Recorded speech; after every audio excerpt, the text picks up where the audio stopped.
Jangan lupa subscribe YouTube channel Metro TV News dan jangan lupa nyalakan notifikasinya.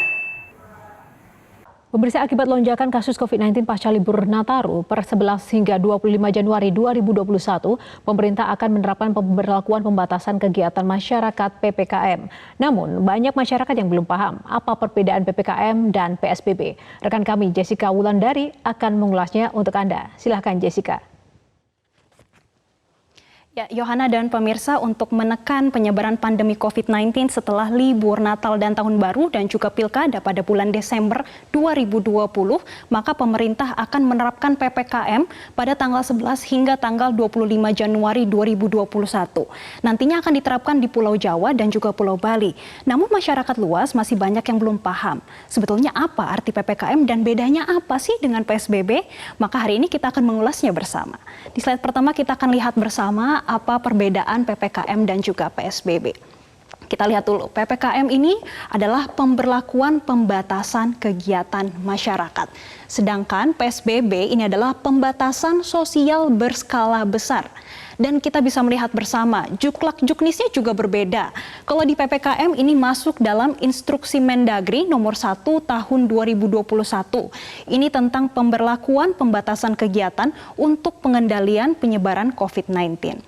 Sedangkan kalau PSBB diatur pada peraturan pemerintah nomor 21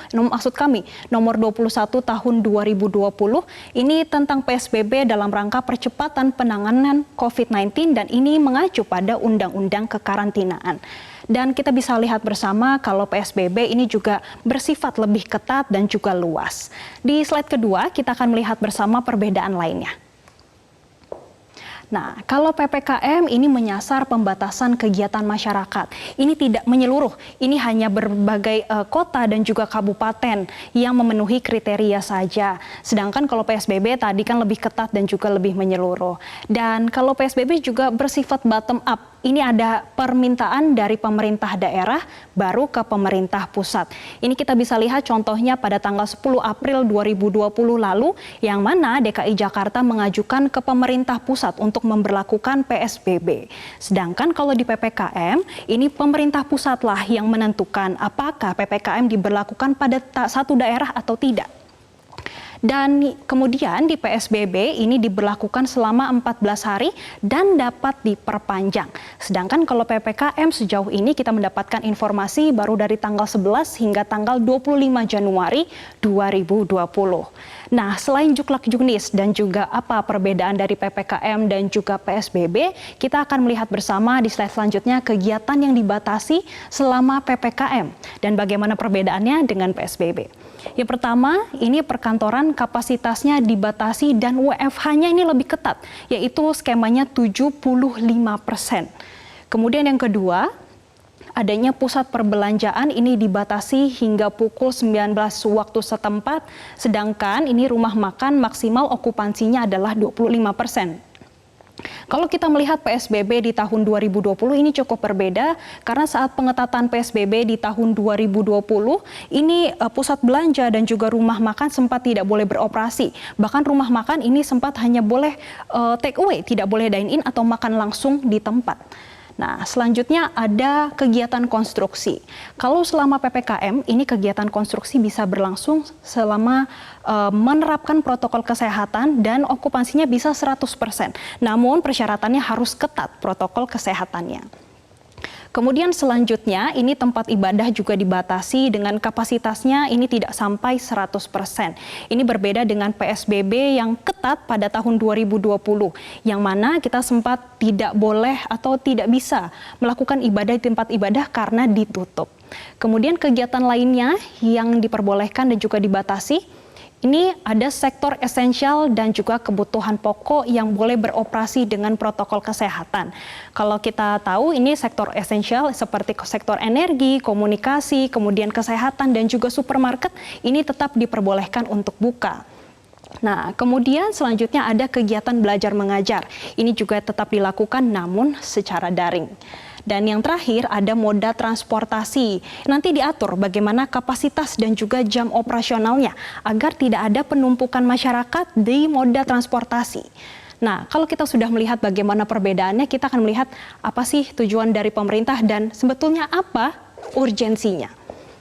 Ada 3 poin yang disampaikan oleh Ketua KPCPEN selaku Menteri Koordinator Perekonomian RI juga, yaitu Erlangga Hartarto, yang menjelaskan dan juga menegaskan ini bukanlah berupa pelarangan kegiatan masyarakat. Kemudian poin kedua, masyarakat diminta jangan panik. Dan yang ketiga, kegiatan ini karena mencermati perkembangan COVID-19 setelah adanya libur Natal dan Tahun Baru di Desember 2020 yang cukup meningkat kasus COVID-19-nya saat ini.